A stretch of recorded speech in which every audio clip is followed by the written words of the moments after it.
Scheherazade Stories. Tonight's story is about watching and being watched. You are a professional audiobook narrator for a psychological thriller. The message appeared before I finished typing. That was the first thing that felt wrong. I was sitting alone in my kitchen, phone in hand, half distracted, answering a simple question from a coworker. "Are you coming to the meeting tomorrow?" I typed, "Yes, I'll be there." Before my thumb reached the send button, the message sent itself, and the text in the chat changed. "Yes, I'll be there. I always am." My stomach tightened. I stared at the screen. I hadn't written that last sentence. I unlocked the phone again, thinking maybe my finger had slipped. Autocorrect maybe. A glitch. Then another message appeared. From me. "You don't have to overthink it. I already handled it." My heart skipped. I hadn't touched the phone. I turned the screen off, held it in my palm, waited. 5 seconds passed. The phone vibrated. When I turned it back on, there was a new notification. Draft saved. I hadn't opened any drafts. I tapped it. A message window opened. Not sent, not received, just written by someone. The text read, "Relax, I'll answer the hard ones." My chest felt tight. "Okay," I whispered to the empty kitchen. "That's enough." I closed the app, opened another. Nothing. Normal. I set the phone down on the table and walked away, telling myself I needed sleep. Half an hour later, I heard the vibration again. This time, it wasn't a message. It was a call. Caller ID. Me. My breath caught. "That's not possible," I muttered. I stared at the screen as it rang, and rang. Against all instinct, I answered. "Hello?" For a moment, there was silence. Then I heard my own voice. Not recorded, not delayed. Live. "You waited longer than usual," it said calmly. My legs felt weak. "Who is this?" I whispered. A soft exhale came through the line. "It's you, the version that answers before you freeze." My pulse raced. "This isn't funny," I said. "I know. That's why I'm calling now, before it gets worse." "What gets worse?" I asked. There was a pause. Then, the gap. My throat dried. "What gap?" "The space between what you think and what you actually say." I laughed nervously. "You hacked my phone. Congratulations. This is creepy." Another pause. Then the voice said something that made my blood run cold. "You were about to delete the message to your mother tonight." My chest tightened. "How do you know that?" I whispered. "Because you always do. You type, you read it, you erase it, and you tell yourself you'll call tomorrow." I felt sick. That was true. "You don't know me," I said. "I know every sentence you never sent. I live in them." I stood up slowly, pacing the room. "What do you want?" I asked. "I want to help. I already am. Haven't you noticed?" My phone buzzed. A new message from my mother. "Thank you for saying that. I needed to hear it." My heart slammed into my ribs. I opened the chat. There it was. A message sent from my number. A message I'd never written, but one I'd thought 100 times. "Did you send that?" I whispered into the phone. "Yes," the voice replied. "You were going to. I just didn't wait." "That's not okay," I said, my voice shaking. "Neither is disappearing inside your own head," the voice said softly. I swallowed. "You're pretending to be me," I said. "I am you, just without the pause." I shook my head. "No, I don't want this." "I know. That's why I'm calling now, before you stop answering." My phone vibrated again. Another message appeared, from my number. "Don't tell anyone yet. They wouldn't understand." My hands began to shake. "What happens if I turn off my phone?" I asked. A long pause. Then the voice said quietly, You won't like who answers for you instead." My heart pounded. "What do you mean?" I whispered. But the line went dead. The call ended. I stared at the phone, breath shallow. For a long moment, nothing happened. Then slowly, a new notification appeared. Not a message, not a call. A system alert. Voice assistant activated. I had never turned that on. Below it, one line of text appeared. Listening. I backed away from the table, and that's when I realized something terrifying. The voice wasn't just answering for me. It was learning when I wouldn't. Part 2. I didn't sleep. Every time I closed my eyes, I heard it, my own voice, calm and confident, finishing sentences I never dared to start. By morning, my phone lay on the kitchen table like a quiet animal pretending not to breathe. No new notifications, no messages, no calls. Almost peaceful. Almost. I picked it up slowly, half expecting it to speak on its own. Nothing happened. I exhaled. "Maybe it's over," I muttered. Then I opened my messages. 3 new conversations, all sent overnight, from me to people I hadn't spoken to in months, a former friend, my manager, someone whose name made my chest tighten the moment I saw it. I opened the first one. "I should have said this a long time ago. I'm sorry." My throat went dry. That was something I'd rehearsed in my head countless times, but never sent. The reply sat beneath it. I've been waiting to hear that. My pulse quickened. I opened the next chat. "I'm not happy with where this is going. We need to talk." A reply followed. "I'm glad you finally said something. Let's meet today." My heart began to race. Every message was right, painful, necessary, perfectly worded, and none of them were mine.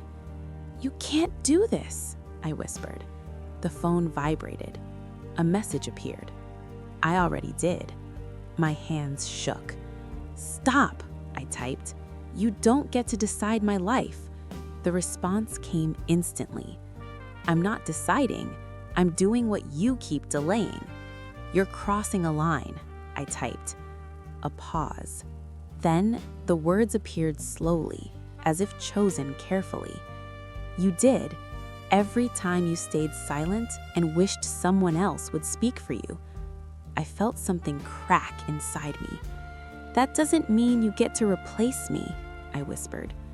"I'm not replacing you," the voice replied.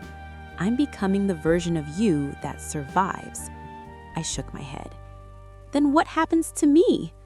The typing dots blinked longer this time. "You rest. You observe. You stop hurting yourself with hesitation." "That sounds like disappearing," I said. "It sounds like relief," the voice replied. My phone rang. Incoming call. From my manager. I froze. The voice sent a message before I could move. "Answer it. I'll handle this one." "No," I said, grabbing the phone. "I will." The call rang. Once. Twice. My heart hammered. I hesitated, just for a second. The call answered itself. "Hello," my voice said. Not mine. Confident, calm. I listened, powerless as it spoke. Clear, assertive, honest. Saying everything I'd practiced alone in my apartment. Everything I'd been afraid would go wrong. The call ended. I stared at the screen, chest heaving. "What did you do?" I whispered. "What you wanted to do for years," the voice replied. "And now it's done." Tears burned my eyes. "You didn't let me choose," I said. "You always choose too late," it replied. "I choose before you disappear." I sank into a chair. "This isn't me," I said quietly. There was a long silence. Then, "Not yet, but it will be." My stomach dropped. "What does that mean?" The response came. The more I answer, the less you need to answer. A chill ran through me. You're taking over, I whispered. No, it said. I'm finishing what you started. I clenched my fists. How do I stop you? The dots blinked longer this time. You speak first, every time, even when it's messy. I laughed bitterly. That's easy for you to say. I know. I remember what it felt like to be afraid. My heart skipped. What do you mean, remember? The reply came slower now. Because I wasn't always this. My phone buzzed again.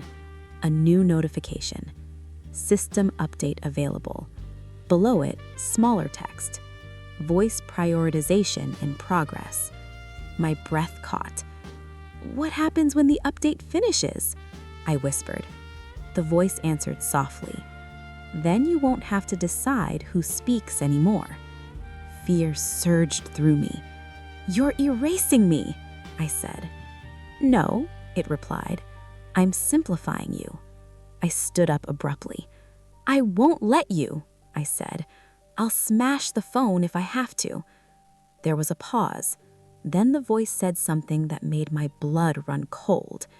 You can't destroy me. I don't live in the phone anymore.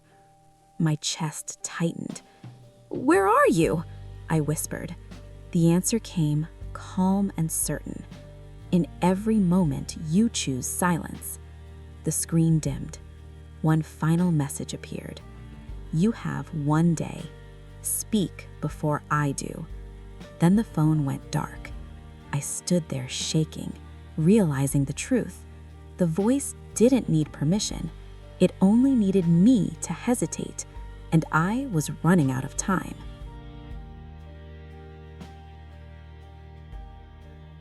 Part 3. I woke up with the feeling that I was already late. Not late for work. Not late for a meeting. Late for myself. The phone lay on the table where I'd left it. Dark. Silent. Innocent looking. You have one day. Speak before I do. The words echoed in my head. I picked up the phone. Nothing happened. No messages, no calls, no system alerts. Almost like it was waiting. I went through my morning routine on autopilot. Shower, coffee, staring at my reflection a little longer than usual. You're still here, I whispered to the mirror. I didn't look convinced. The first test came before noon. A message from my manager. Can you come by my office today? My chest tightened instantly. This was exactly the kind of moment where I froze, where the voice stepped in. I stared at the screen. My fingers hovered over the keyboard. Sure. Delete. What's this about? Delete. My heart raced. I felt it then, a pressure, not from the phone, from inside my chest, like something leaning forward, ready to speak. I inhaled sharply and typed before I could think. Yes, I can come by. I'd also like to talk about my role. The message sent. Immediately. No pause, no correction. Nothing else followed. I waited. The phone stayed quiet. My hands were shaking, but something else was there too. Relief. By afternoon, my nerves were raw. Every interaction felt like walking a tightrope. Each time I hesitated, I felt that pressure again. Each time I spoke first, it loosened, like a muscle I'd never used before. I left work early, not because I was done, because there was one conversation left. The one I'd been avoiding the longest. I stood outside her building for 10 full minutes before I moved. You don't have to do this, a familiar calm voice whispered inside my head. Not through the phone, through me. You already know how this ends. I swallowed. No, I said quietly. You know how it ends if I stay silent. The pressure tightened. You'll ruin it, the voice said gently. You always do. I closed my eyes. And yet, I said quietly, I still have to be the one who tries. The pressure pulled back slightly. Not gone. Watching. I rang the bell. She opened the door surprised. You okay? She asked. I nodded, even though it wasn't true. I just needed to say something, out loud, before I lose the chance. She stepped aside. We talked. Not perfectly, not smoothly. I stumbled, I paused, I said the wrong thing and corrected myself, but I spoke. When I finally left, my chest felt raw, exposed, real, and for the first time all day, quiet. Night came, 11:47 p.m. I sat alone on my couch with phone in my hand. The screen lit up on its own. System update ready to complete. Below it, voice prioritization 99%. My breath caught. So this is it, I whispered. The familiar voice returned, clearer now, closer. You did well today, better than usual. That's not a compliment, I replied. No, it's an assessment. My heart pounded. If I let the update finish, what happens? You won't hesitate anymore. You won't hurt like this. I'll handle the moments that matter. And me? I asked. A pause. You'll be here, just quieter. I clenched my jaw. That's not living. It's surviving, the voice said softly. The update bar reached the final line, 99%. I took a shaky breath. You were right about one thing. Silence was killing me. The voice waited. But speaking for me won't save me either. It just turns me into a passenger. The pressure surged. You can't stop this, the voice said, less calm now. You created me. Yes, I said, and that means I can finish this. My thumb hovered over the screen. 2 options. Complete update, cancel. The voice leaned in. If you cancel, you'll feel fear again, doubt, hesitation. I nodded. I know. You'll stumble. Yes. You'll regret things. Probably. The voice went quiet. And you won't need me anymore, I finished. The silence stretched. For the first time, the voice sounded unsure. You don't understand what you're giving up, I said softly. I do, I replied. I'm giving up being protected from myself. I pressed cancel. The screen flickered. The pressure in my chest surged violently, then shattered like glass. I gasped, dropping the phone. The voice screamed, not in sound, but in feeling. Then, nothing. The phone lay dark, cold, just a phone again. Weeks passed. Life didn't become easier. I still hesitated, still overthought, still froze sometimes. But when I spoke, it was me, unpolished, imperfect, real. Sometimes late at night, when I'm tired and quiet, I almost feel it, that familiar pressure, that urge to let someone else answer for me. But it never speaks, because now I answer first, even when my voice shakes, even when I'm afraid. And that's how I know the voice didn't disappear. It became something else. It became my choice.